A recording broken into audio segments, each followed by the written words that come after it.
Welcome to success squared maths classes. Next हमारे पास है क्वेश्चन नंबर 7।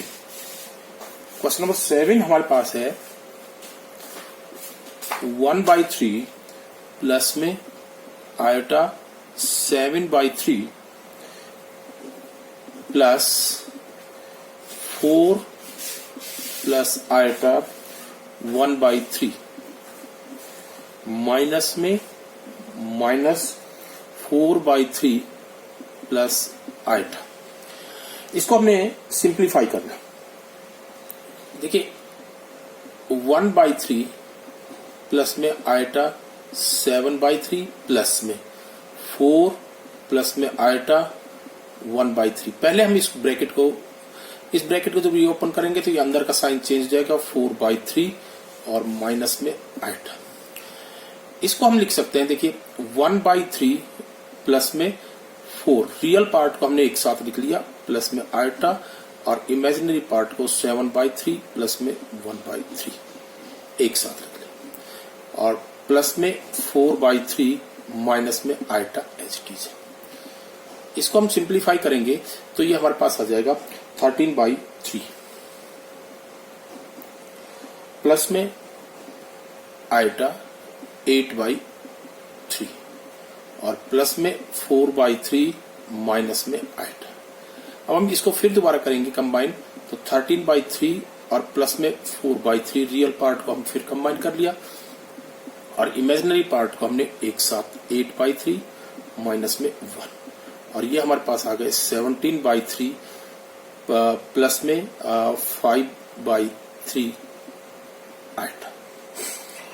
नेक्स्ट हमारे पास क्वेश्चन नंबर 8 है। क्वेश्चन नंबर 8 हमारे पास है 1 माइनस में आयोटा रेज्ड टू पावर 4। हमने इसको सिंप्लीफाई करना।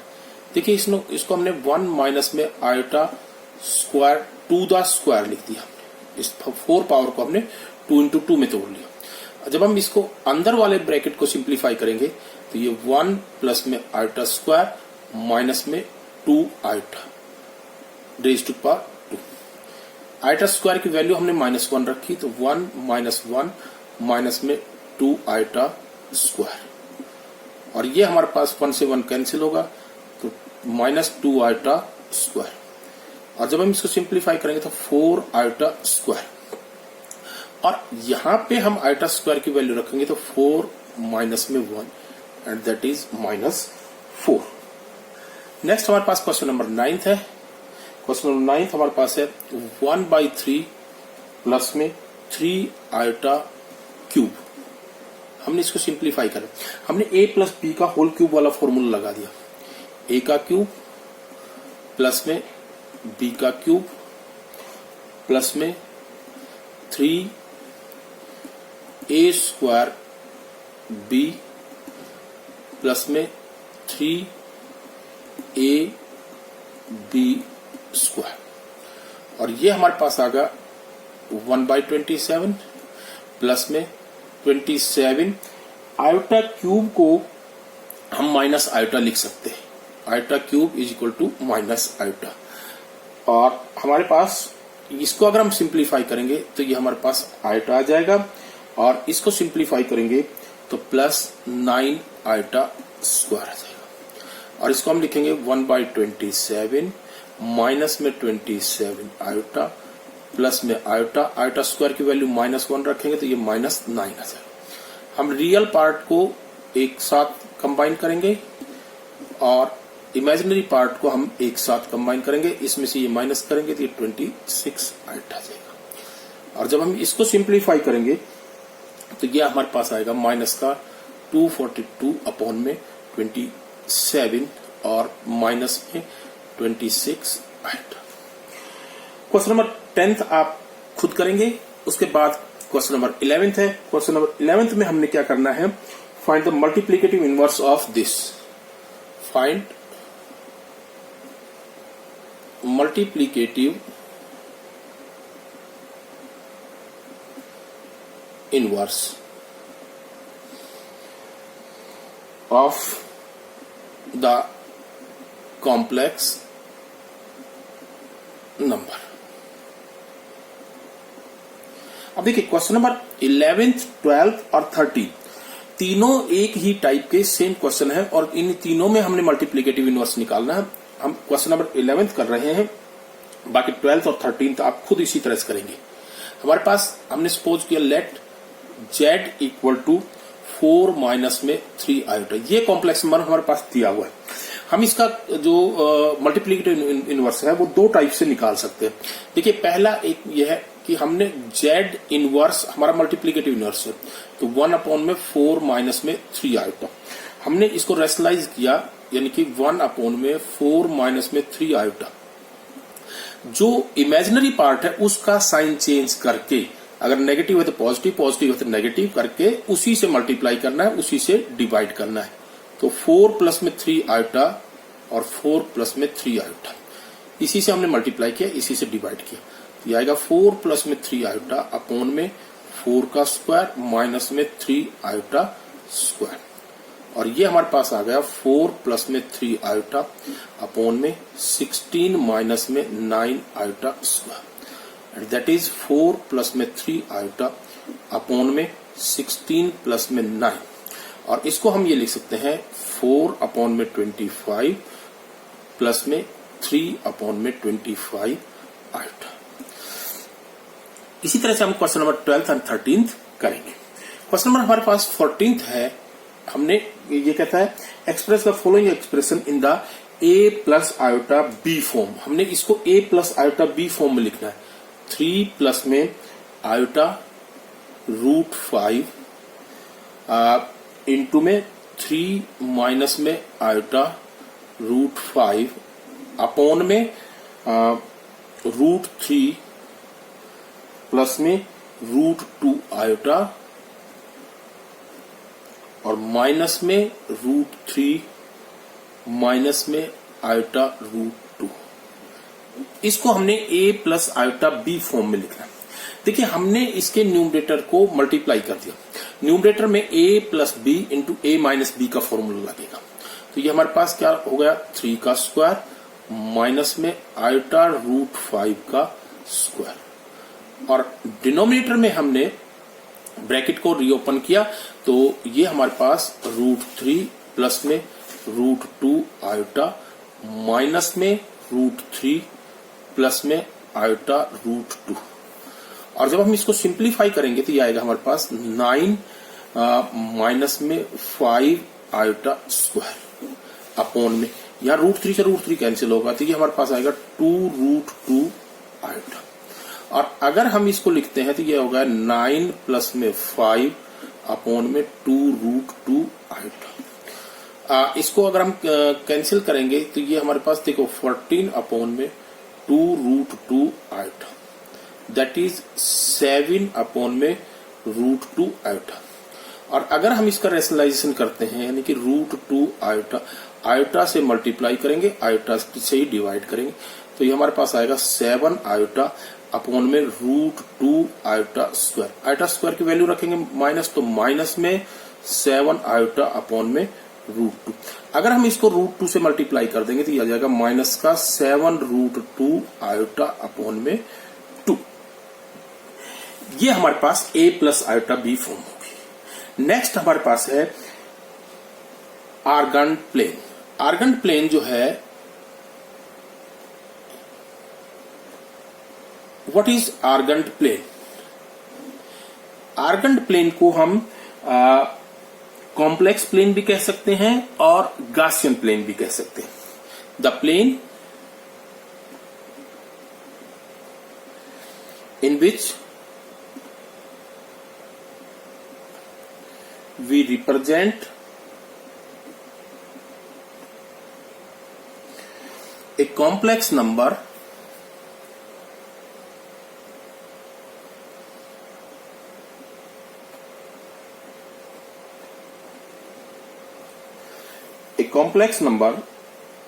geometrically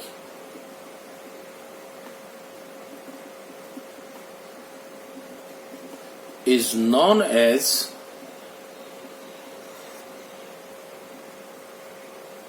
the complex plane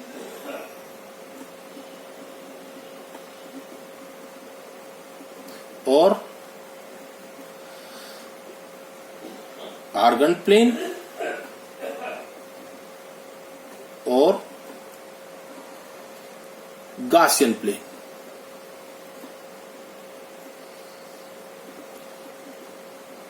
यानी कि किसी कॉम्प्लेक्स नंबर को जिस प्लेन में हम ज्योमेट्रिकली रिप्रेजेंट करते हैं उस प्लेन को हम आर्गन प्लेन कहते हैं। उसके बाद हमारे पास आता है polar representation of A complex number. Polar representation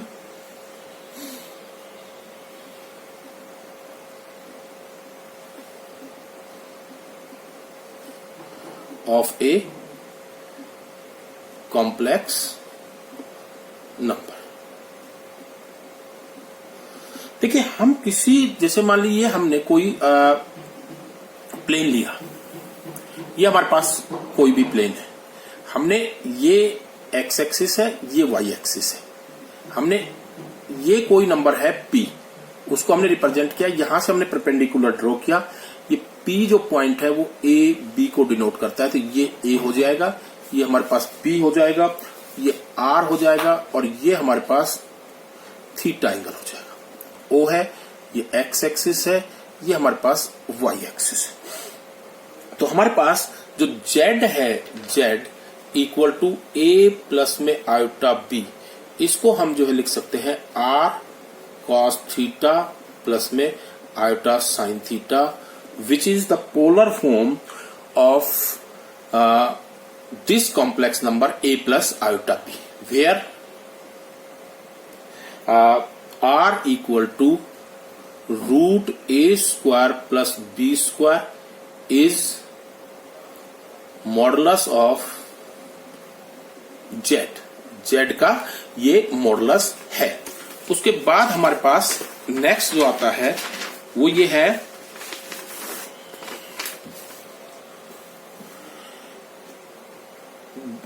z जो है वो हमारे पास मॉडुलस है, and theta is the angle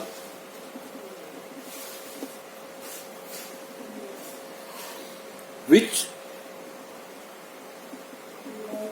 OP makes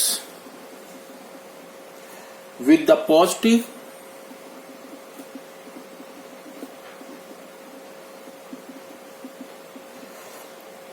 direction of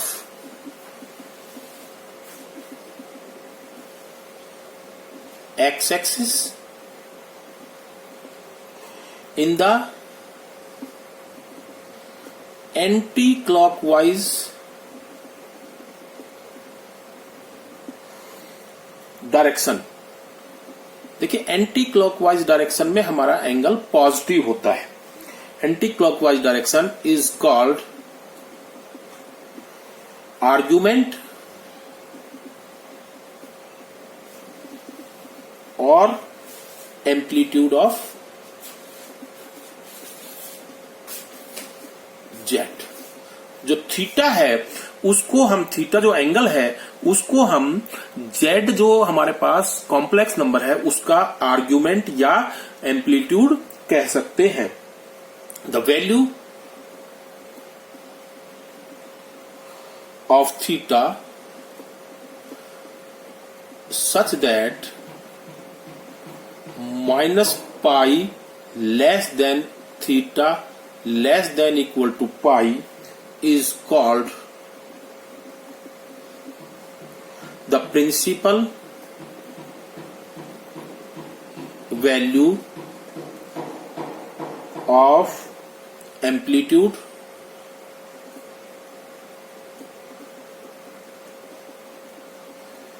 or principal argument।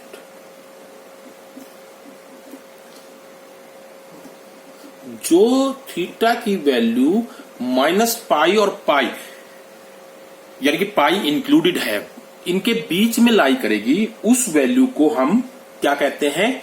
Principal value of amplitude या प्रिंसिपल आर्ग्यूमेंट कहते हैं।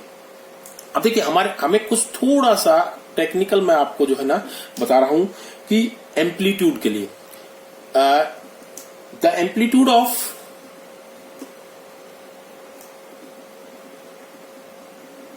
That amplitude of A positive real number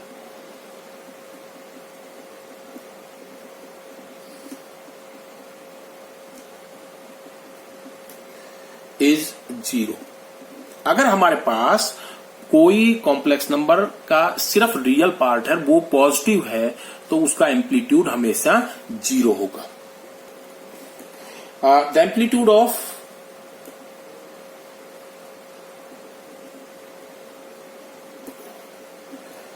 A positive purely imaginary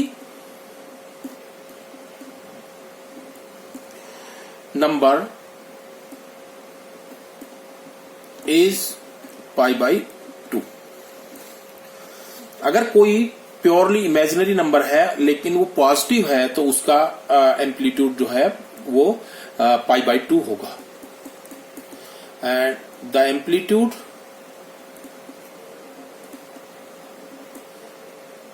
of a negative purely imaginary number is minus pi by 2। ये हमारे पास कुछ amplitude के बारे में है जिसे हम देख सकते हैं। एक हमारे पास देखिए एम्पलीट्यूड निकालने के लिए हम let z is equal to a plus में आयोटा b। अगर हमारे पास b ए कॉम्प्लेक्स नंबर, कोई कॉम्प्लेक्स नंबर है,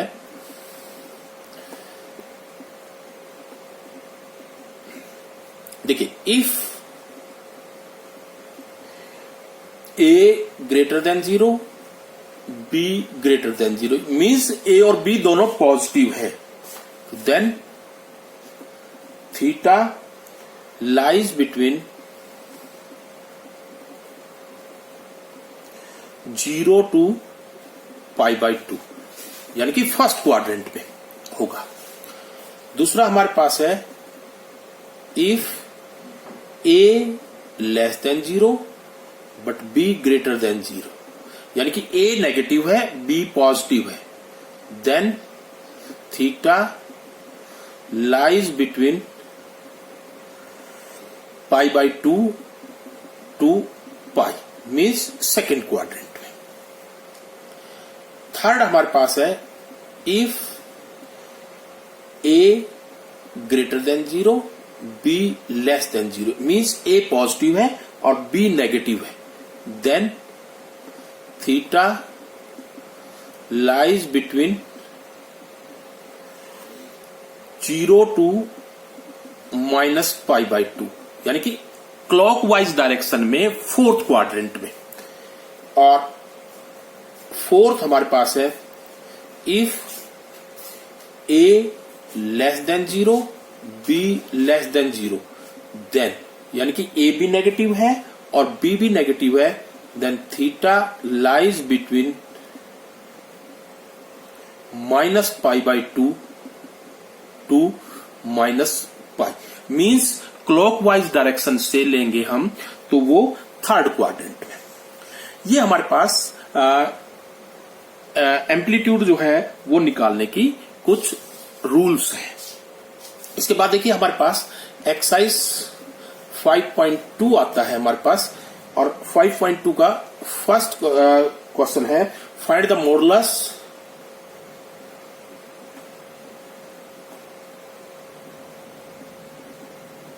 and arguments of each of the complex numbers। हमने इनके कॉम्प्लेक्स नंबर के आर्ग्यूमेंट और वो निकालने। देखिए फर्स्ट हमारे पास क्वेश्चन है z इक्वल टू -1 माइनस में आयोटा √3 इक्वल टू हमने लिख दिया r cos थीटा प्लस में आयोटा साइन थीटा। ये हमारे पास पोलर फॉर्म है इसकी। हमने जो है ना इसको equating real and imaginary parts on both sides।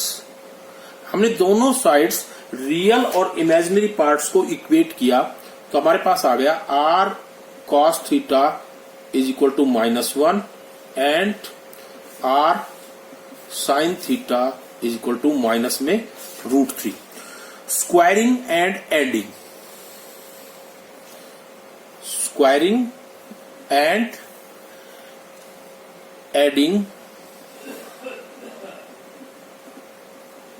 we get squaring and adding we get r square cos square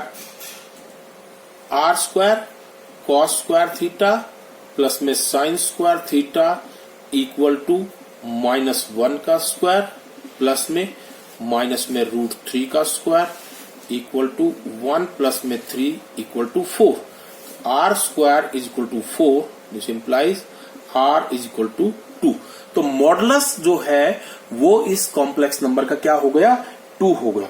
अब हम इसका निकालेंगे आर्ग्यूमेंट। अब देखिए आर्ग्यूमेंट निकालने के लिए हमने इस वाली इक्वेशन में r की वैल्यू रखी है दो इसमें, तो हमारे पास क्या आ गया यहां से cos theta equal to minus का 1/2 and sine theta equal to minus का √3/2।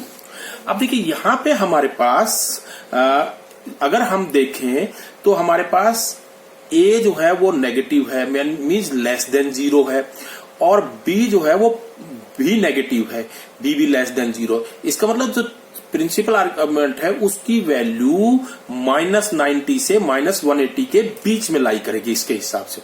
अब देखिए यहां से हमने इसके को देखा तो ये हमारे पास आ गया क्या, हम इसको क्या लिख सकते हैं, माइनस का cos π/3 की वैल्यू होती है एंड ये हमारे पास होती है किसकी, माइनस में sin π/3।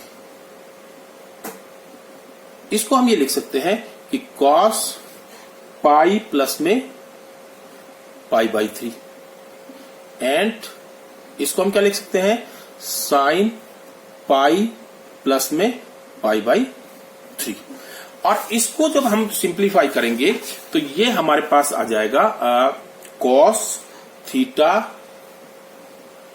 Equal to cos 4 π/3 and sin theta π/3। तो argument of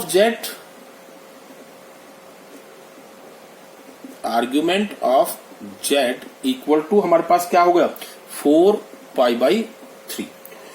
therefore principal argument, क्योंकि प्रिंसिपल आर्ग्यूमेंट माइनस जो है ना पाई और हमारे पास पाई के बीच में लाई करता है, तो प्रिंसिपल आर्ग्यूमेंट हम निकालेंगे तो प्रिंसिपल आर्ग्यूमेंट इक्वल टू हमने 4 π/3 माइनस में 2 पाई किया और ये हमारे पास आएगा 4 पाई माइनस में 6 पाई अपॉन में 3 इक्वल टू माइनस में 2 π/3।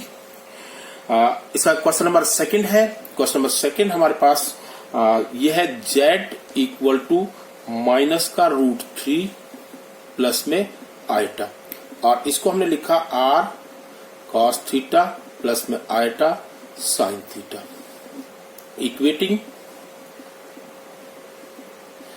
Real and